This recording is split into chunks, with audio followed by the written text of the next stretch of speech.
Greetings, ladies and gentlemen, Nico Nostalgia here, and today I want to talk to you guys about Escape from Tarkov. This is a game that sadly, well, I misjudged it. I completely misjudged it because I roped it in with all of the survival MMOs out there, all of these games that have just flooded early access and flooded Steam, and for the most part I think that the majority of them are steaming piles of dog shit. If you happen to like them, I'm sorry, I don't mean to give offense, but I'm quite sick of them. None of them really seem to hit the chord that I'm looking for. The AI is usually often buggy, or there's just problems. It revolves around just the PvP, and the PvE itself is terrible. There's really no threat from the zombies or mutants or whatever happen to be scurrying around out there in the darkness. People just go around, they collect things, they kill each other, and it's pretty much just PvP. That's why I'm getting to this video so late, and most of you already know what this game is about, but what I really like about this game that I recently found out from watching one of Big Fry's videos is that they have PvE elements in there that don't suck. This is going to have some story-driven stuff. It kind of reminds me of what Destiny has done in The Division. I hate to say that because some people might be like, whoa, whoa, whoa, whoa, don't talk about those games and Escape from Tarkov. That's fucking blasphemy, dude.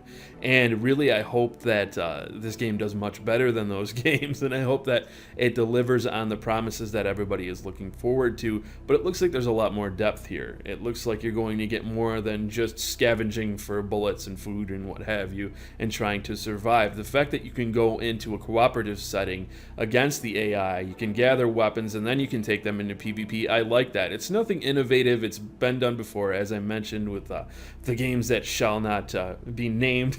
Nevertheless, I'm very much looking forward to this. I do plan on picking it up, and I'm just going to be getting the initial buy-in package. It's like $45, so I won't be in the alpha. I don't think they're going to allow people to do footage of the alpha. They might. I'm not certain if there will be an NDA up, but I will be in the beta, and I am very hyped for this now. I'm trying not to be hyped. I'm trying to dial down my hype, but that's something that's hard to do because I really don't want to have my heart broken again.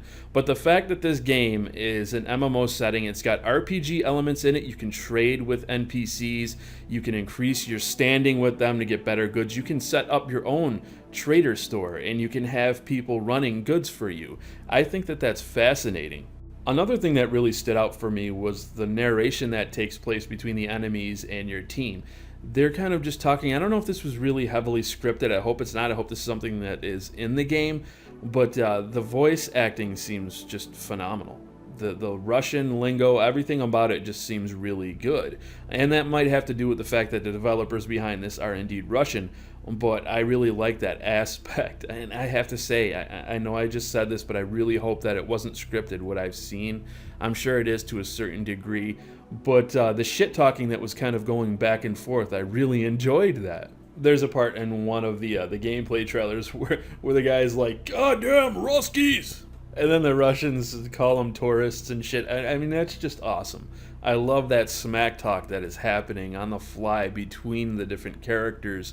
And I'm not certain if there are any prompts that you can press. I don't think there were. I think this is something that's naturally going to happen as gunfights break out. I like the scav system that they have in place. You can kind of blend in with the AI and play as one of these scavengers, and you can attack players. The thing about this, though, is that you have to be pretty good. I'm assuming you're going to have to be pretty good because they give you random health. There'll be a random health condition that you start with. You're going to have random gear and weapons, so you're not going to be able to choose your loadout in exactly what you want.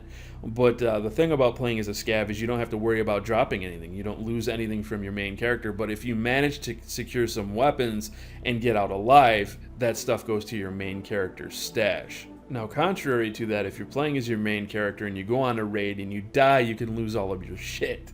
So you've got that risk versus reward thing that keeps you shitting your pants the entire time. I mean, it can suck to drop all your shit. That's something that definitely is not something you're going to want to do, but it just puts you more on the edge of your seat when you know that you're gambling with everything that you've obtained and brought with you. You're going to be thinking, do I really want to bring this new sniper rifle that just dropped, because if I die and I lose it, it's really going to suck. Some people like this idea, others don't. I've been used to it going all the way back to EverQuest, and it works out for some people, and some people just really hate it. It can be a game breaker, but this kind of game, it's really meant to pull in the hardcore players who want to experience something like this. Now, there has been a mention of secured containers and insurance. I'm not entirely certain how that works, but it does make me worry a little bit. I hope there aren't microtransactions where you can buy insurance, where you can keep your shit if you happen to die. That's something that will get on my nerves. So I'm hoping that's not how I'm reading it. I hope I'm reading it wrong. It's basically what I'm saying. There's a little bit of mystery around this game still for me. I don't fully understand every detail about it. Another thing that lends to the hardcore nature of this game, and again kind of reflects the old EverQuest days, is that you have to keep your gear repaired. You have to spend that money to keep your stuff repaired, or maybe you can even learn to repair it yourself. I'm pretty sure you can go to NPCs and for a fee they'll be able to repair it for you. You have to keep your guns functioning, and it seems like they might have some sort of a buff system where you can take things that might enhance your performance or help if you're wounded. The leveling system, from what I can deduce, is going to be based on repetition.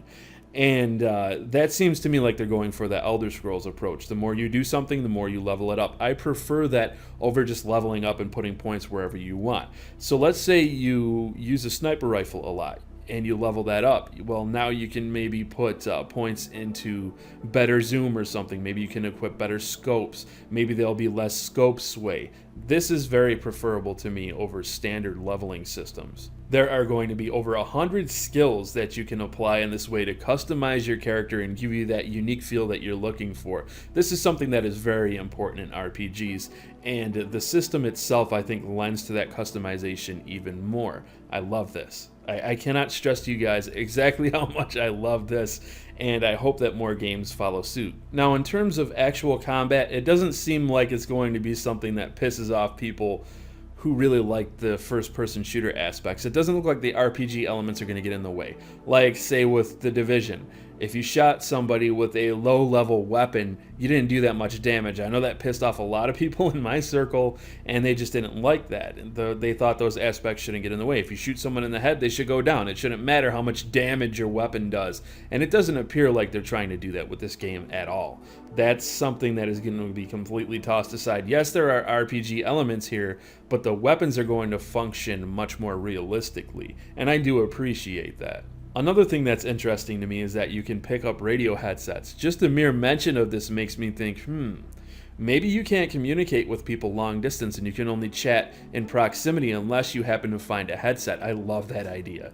This is something that I discussed way back when I was talking about Resident Evil Outbreak and the fact that that game should have had voice chat years ago, and you should have been able to gather up headsets. So you should have been able to gather a radio and then even scavenge for batteries to keep that radio going so you can continue to talk to your teammates. Hopefully they do something like that as well with the batteries, because I think it just lends itself more to the scavenge and survivability factor in the game. It's just interesting, all the different aspects that are in this game. You have the MMO aspects, you have the RPG aspects, the hardcore shooter aspects, and of course you have the survival aspects as well. Yes, please. I'll take 2 of those, thank you. What you guys can't see is I'm literally reaching for my wallet over here, and I'm throwing money at the screen. I'm just hurling it at the screen, and nothing's happening. I'm not able to play the game, and it's really upsetting. But no, in all seriousness, I'm looking forward to this. The more I learn about it, the more my hype level goes up, despite how much I'm trying to control that. Because as I've stated, these games have disappointed me in the past, and I think that's the case for a lot of people. You have some really good elements in a lot of these games, but then they completely and utterly drop the ball elsewhere. This looks like a game that could change that. This could be the game that we've been waiting for in terms of a survival MMO. Now, just in closing, I do have to say that I think there's going to be a sizable amount of people who get into this game and don't fully understand what it is. This is not Call of Duty, but you're going to have people get into it and think that way, and when their weapon jams or overheats or something like that, when their hands are shaky and they have to take like a diazepam to try to keep their hands steady, I don't think they're gonna like that. I think they're gonna take to the forums and they're just gonna go, this game's broken, and I was shooting at someone the other day and my gun stopped working, and then he killed me. 10 out of 10 would get killed because of game bug again. And it's a problem. I do think it's going to be a problem, but you can't really prepare for retards, right? It's something that happens to every game.